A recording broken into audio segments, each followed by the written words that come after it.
Saludos, apreciados amigos y hermanos que nos sintonizan a través de estos medios. Les habla su amigo y pastor Javier Zorrilla. El estudio de hoy es titulado Ciro, el ungido.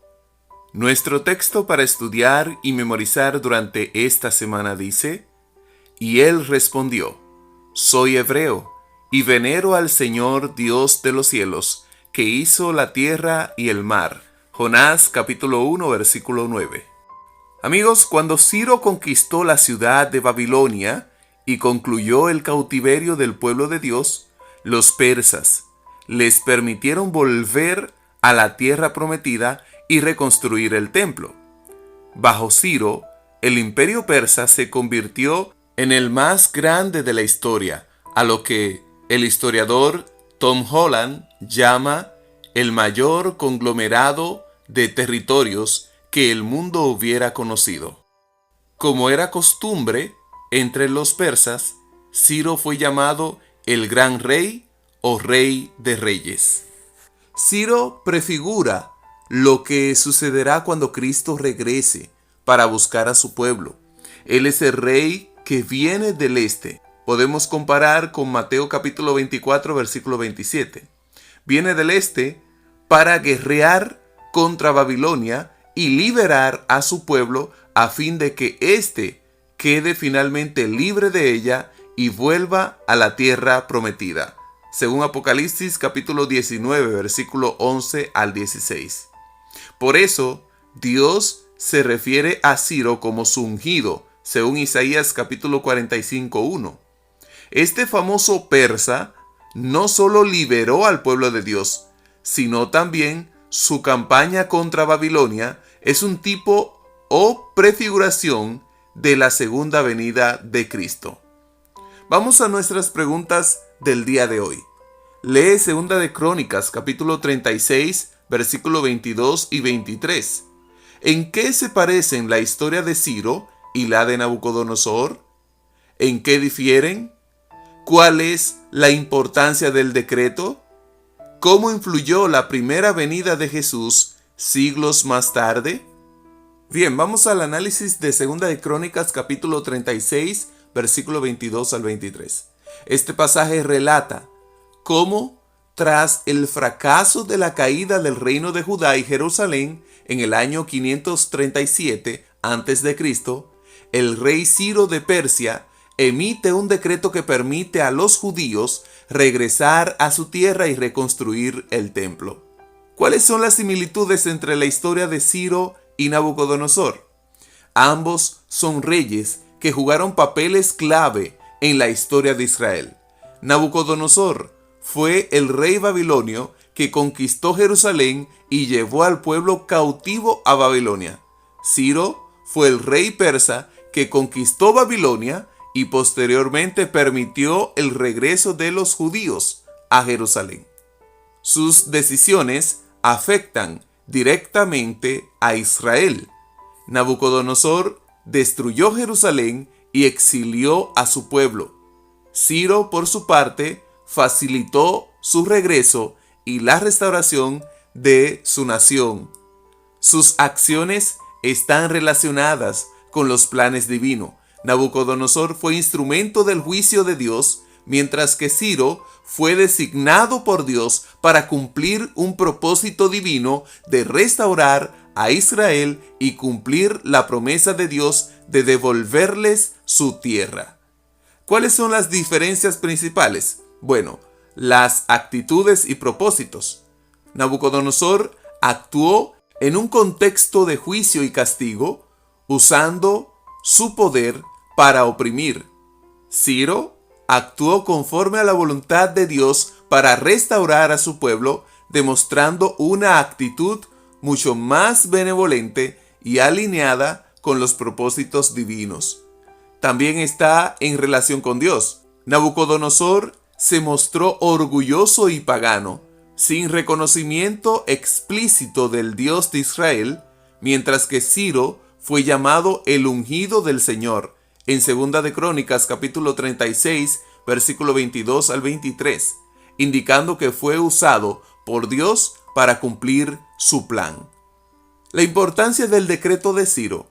El decreto fue fundamental porque permitió la restauración de Israel como nación y facilitó la reconstrucción del templo, la presencia del carácter de Dios en medio de su pueblo y la continuidad de la promesa mesiánica. Representa la intervención divina en la historia pagana para cumplir sus promesas y propósitos.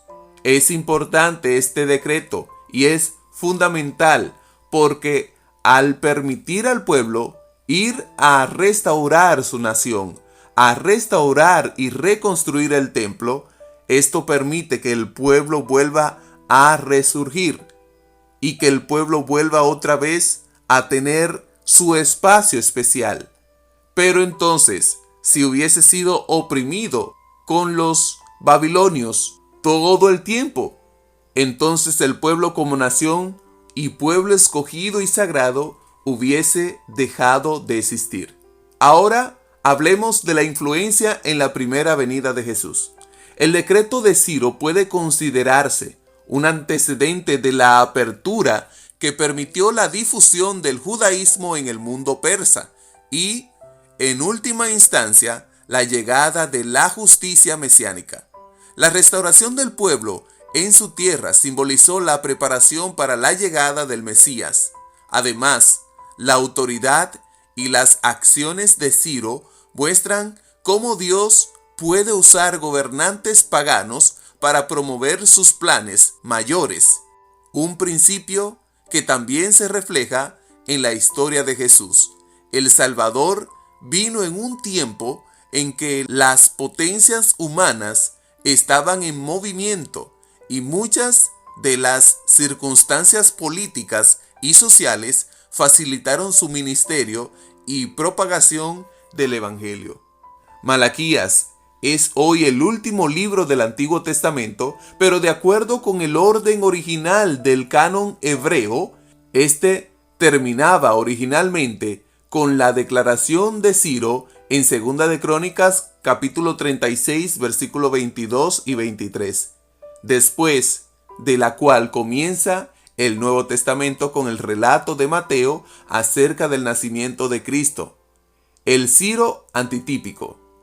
Ciro decretó la reconstrucción del templo terrenal, pero Jesús inauguraría su ministerio en el santuario celestial, que conduciría a su regreso y a nuestra liberación. Ciro no era una representación perfecta de Cristo. Ningún tipo o prefiguración se alinea perfectamente con el antitipo, con la realidad representada, razón por la cual no debemos leer demasiado en cada pequeño detalle. Sin embargo, Ciro funciona en líneas generales como un tipo de salvador. Cuán fascinante es que Dios utilizara a un rey pagano de una manera tan marcada para hacer su voluntad. A pesar de las apariencias, ¿cómo podemos aprender a confiar en que Dios ciertamente dirigirá los acontecimientos finales según han sido profetizados? Amigos, podemos aprender a confiar en que Dios dirigirá los acontecimientos finales porque su fidelidad y soberanía son evidentes en la historia y las profecías cumplidas. La Biblia nos muestra que Dios puede usar incluso a personas y situaciones aparentemente contrarias a su voluntad para cumplir sus propósitos. Al estudiar sus promesas y su carácter, podemos fortalecer nuestra fe y confiar en que Él cumplirá lo que ha prometido en su tiempo perfecto. Una vez más, amigos queridos, agradecemos tu sintonía. Gracias por conectarte con nosotros y compartir nuestro contenido. Hemos llegado al final de la lección del día de hoy. Te esperamos mañana para continuar con más contenido. Dios te bendiga. Comparte y suscríbete a nuestro canal.